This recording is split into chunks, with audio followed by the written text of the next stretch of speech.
Here's another tracing question with the same infrastructure as the one we just did. And I'm going to approach it conscious of that fact. So I'm going to approach it knowing that I already understand, for example, that it's the same fruit class as before. There are some pretty major differences in control flow. So main is going to start off the same way, but we're going to hit an exception eventually. And of course, that's going to change a lot. So we'll just start tracing through it. I'm going to draw a scoping box for main here. And I have to be, space is going to be dir just like before. There's my box for main. And we'll just start on line number 21. So on line 21, I print out main 1. Okay, great. And then line 22, something rather familiar happens. I produce a fruit object. I create a new one of type fruit, and its name is A, and the name member of the fruit object is going to become raspberry. And as I said, I'm conscious of the fact this is the same fruit class from the previous video, so that means I'm taking the same shortcuts I learned during that video. During an exam or something, if you find you have to keep initializing the same type, so the same class or whatever, you probably want to go through it carefully the first time, and once you see the pattern, if it's sort of obvious, I think this constructor is reasonably obvious, you probably don't have to go through in minute detail the second or third times through. Okay, so line 22 is almost done. We're ready to actually run the constructor. And again, I won't bother with the box, but I will obviously write out fruit constructor. And I just realized maybe I should have also marked off the corners of the scope for main to indicate that I'll need to destruct stuff when I'm done. Now, what visual devices you use, of course, are your business. Normally, I don't actually use the stars. I just try and remember. But you'll find having visual devices can really help. I've noticed in the past, while marking questions like this, it's very common for people to seem to get the idea. They seem to get all the way through the question and know what's happening, but they don't write the correct output. They forget lines like this one because they just do the constructor in their head. They forget to generate output. And obviously, you don't get the marks unless you write down the correct answer. So this prints fruit constructor and then raspberry. And just like the previous video, I'm sorry about the illegible text. I hope it's legible enough that you can check my work. But of course, download the code that's posted and run it if you want to check my work and you want to read the output legibly. Okay, so then line 23. So I'm now done the constructor on line 22. Line 22 is now over. Line 23, I open up a try block. That's going to be a scope, and so I have to draw a scoping box for it. I have to try and draw it better than that. There we go. And it's the try block that started on line number 23. So I'll just make a note of that. I don't think I expect to see a second try block, but just in case. There we go. And then line 24 is construct another object of type fruit. This one's going to be pear. So I paste in, I brought my little template here. It's going to be called B, and the member name will be pear. And I'll make sure I remember to go and actually run that fruit constructor again. And it says, this time it says pear. Okay, and then I hit line number 25, and that's calling a function. So I'll draw in a box for the function. I'll try to make as big as I possibly can. Well, it's going to overlap this a little bit. I don't think we'll worry too much about that. Okay, so I've got f there. I have to draw in the prefix, the variable prefix. I'm going to try and cram that in over here. So the prefix is the word grape. And frankly, at this point, I don't know whether we even need to draw the string in a box. We could just make a note of it because we know what the function is going to do with it. We can look at the code and observe. It's just going to use the string grape for something once. It's not going to do any manipulation of it, so we don't care about things like is it an array or anything similar to that, like the indices of the string. But there it is. It's called prefix. And once we fill that in, it's equal to grape. Once we fill that in, we are now ready to begin actually executing the function on line 14. So I print out F1. So I'm here. And I stare at this, and maybe you can see already, line 17 is never going to get run. No matter what happens, I'm going to throw an exception on line 16. And F is not going to catch the exception, so line 17 is never going to happen. But that's fair game. A midterm question, of course, or an final exam question, can include unreachable code. So I hit line 15, and now I'm constructing a new object of type fruit. So I paste in my little template here. There it is. The fruit object is going to be called Z.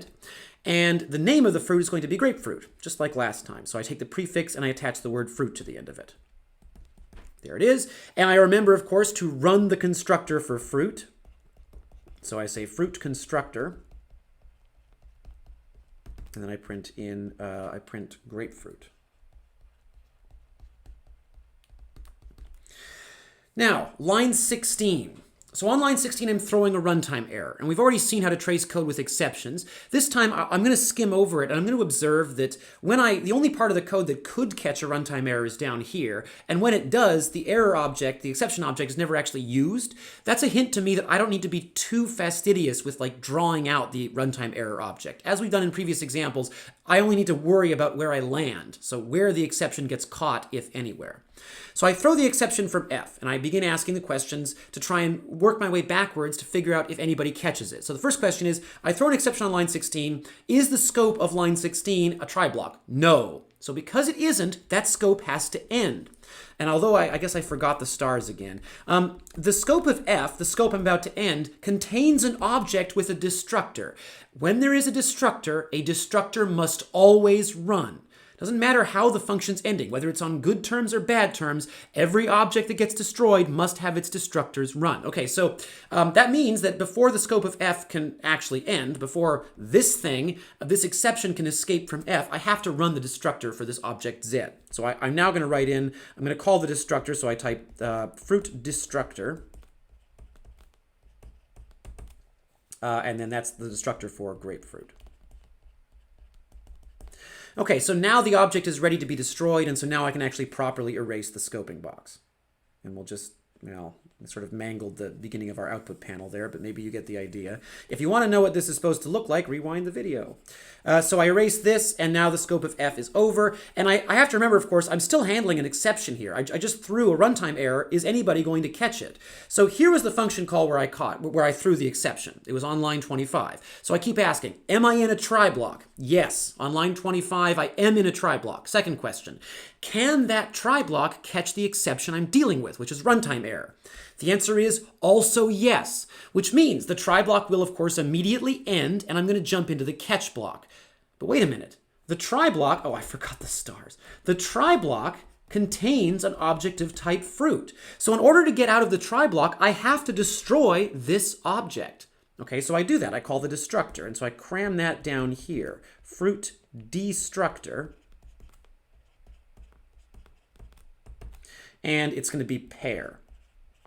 So I'm exiting the scope because I have to, because when an exception is thrown, the try block has to end. And when an exception is thrown and a scope ends, anything inside the scope has to be destroyed in the usual manner. So I exit the scope, I've now run the destructor for pear, so it can now be destroyed, and now the try block can finally end. Okay, so there we go. We'll just finish erasing that. Get rid of all this stuff. And then the question is, okay, so where do I go next? I mean, the try block just ended. Well, I just caught the exception. I'm going to go to line 27. And I look at this and say, this catch block, unlike the ones we've seen previously in the course, this catch block is non-trivial. It's not just generating output. A variable gets declared in the catch block.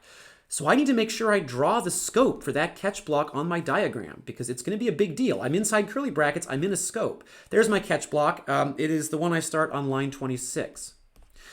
Okay, so I've entered the catch block, and now I'm actually ready to begin executing its contents. And so the first thing I do is print main2. And then on line 28, I make an object of type fruit. It's in the scope of the catch block. So I bring in my little template there. There it is. The name of the object is going to be C. The member called name will contain the string lime. And I guess I call the constructor, so I write fruit constructor.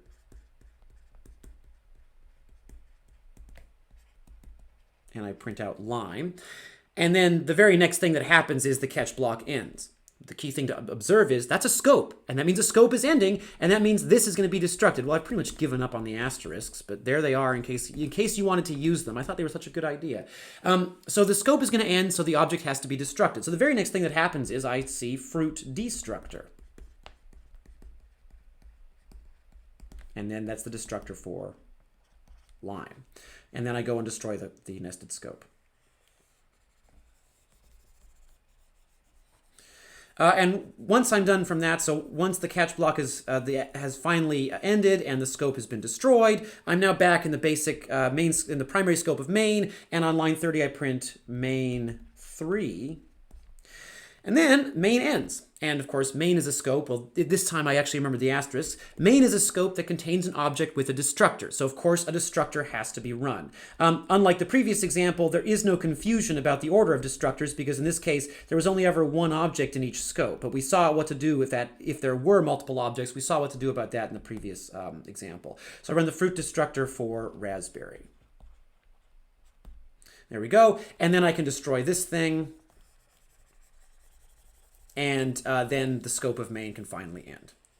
So what we saw there was, of course, that when we throw exceptions, as we know, we have to keep unwinding scopes until we make our way back to somebody that can catch it. But unlike before, where we did this with a diagram where unwinding a scope was just passively erasing some stuff, unlike before, we now have to actually do work when a scope ends, because when a scope ends, it might contain objects whose destruction involves more than just erasing data. It might actually involve running actual code. And frankly, the destructor itself could do something complicated. A destructor can contain whatever I want. It could contain a loop if I wanted it to. It could contain a try block or a catch block.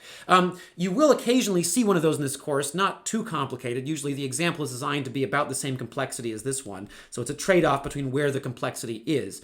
But we saw that in the event an exception gets thrown and we have to unwind across multiple scopes, we may end up destroying a whole bunch of objects on our way back. Also, we finally saw an example of doing something besides just generating output or throwing exceptions in a catch block. So a catch block is a scope, and that means I can create variables that are then scoped inside the catch block. So we're actually not done with constructor and destructor ordering. When we get to next week's material, we have to talk about things like, what if the fruit object contained as members other objects of class types? When do the constructors and destructors for those get run? And of course, there will be a nightmarish tracing example for that as well.